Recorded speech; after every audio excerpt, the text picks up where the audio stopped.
Bismillahirrahmanirrahim. Assalamu alaikum. I am your history instructor Amna Nawaz and I welcome to all of you in your class.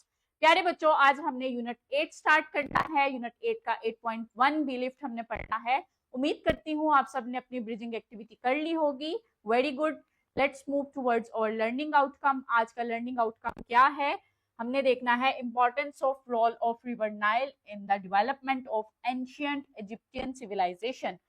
Egyptian civilization जो मिस्री तहजीब थी उसके बारे में हमने पढ़ना है और उसमें हमने क्या देखना है, जो दरियाए नील था उसकी इस सिविलाइजेशन की डेवलपमेंट में क्या इंपॉर्टेंस थी। So let's see in our focus Egyptian civilization. पहले हम देखते हैं कि ये इजिप्टियन सिविलाइजेशन जो थी वो कहाँ पे आबाद थी। सो सी इन दिस वीडियो, ये जो है ये इजिप्टियन सिविलाइजेशन थी कंप्लीट, जो कि दरियाए नील के साथ आबाद हुई थी। ये इनका एग्रीकल्चर वाला था सारा एरिया, ये इनकी रेजिडेंशियल एरिया थे और ये जो पहाड़ नजर आ रहे हैं ये उनके पिरामिड्स थे जो उन्होंने टॉम बनाए थे अपने जो उस वक्त के बाअसर लोग थे जिनको फिरौन कहा जाता था।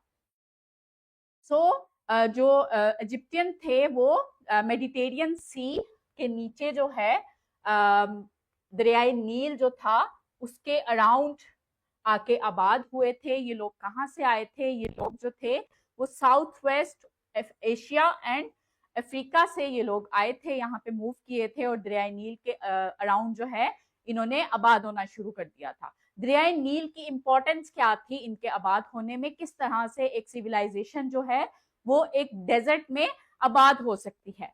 सो लेट्स सी कि किस तरह से दरियाए नील जो था इनके लिए इतना इम्पोर्टेंट था। ये लोग अफ्रीका और एशिया से यहाँ पर आए और सिर्फ दरियाए नील के लिए यहाँ पे आबाद हो गए। उन्होंने उसकी इम्पोर्टेंस को इतना जो है वो इस्तेमाल किया और उनसे सिविलाइजेशन को डेवलप किया। किस तरह से ये डेवलप हुई? इन लोगों ने दरियाए नील के पानी को एग्रीकल्चर के लिए इस्तेमाल किया, काश्तकारी की इसकी फर्टाइल लैंड पे।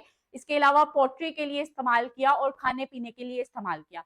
इसके अलावा जो है दरियाए नील के पानी को बिल्डिंग्स बनाने के लिए इस्तेमाल किया गया। वो किस तरह से किया गया? इन्होंने जो है वो ईंटें बनाई और उसको फिर सूरज की रोशनी में खुश्क किया और उससे बिल्डिंग्स बनाई। इसके अलावा जो है दरियाए नील का पानी तिजारत के लिए भी इस्तेमाल किया जाता था। ये एक रास्ते के तौर पर भी इस्तेमाल किया जाता था तिजारत के लिए।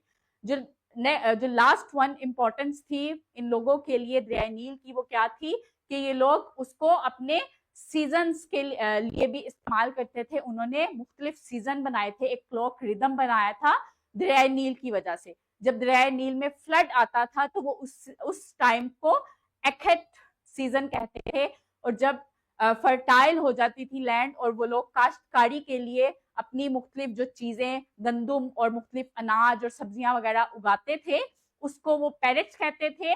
और फिर जब उनकी फसलें पक जाती थी और उसकी हार्वेस्टिंग करते थे, उसको काटते थे फसल को, उसको वो शेमू कहते थे। सो ये 3 सीजन जो थे वो उन्होंने दरियाए नील की वजह से अपने बनाए थे। सो इस तरह से दरियाए नील जो था वो मिस्री तहजीब की डेवलपमेंट में बहुत इंपॉर्टेंट था।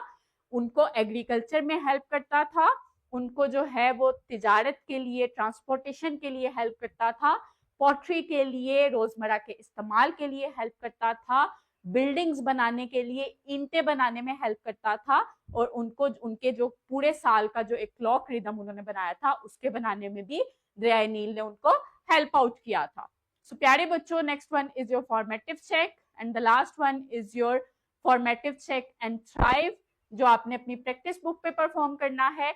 उम्मीद करती हूँ आप सबने बहुत अच्छे से सीखा होगा। मिलते हैं अपने अगले सेशन में इंशाल्लाह। अल्लाह हाफिज।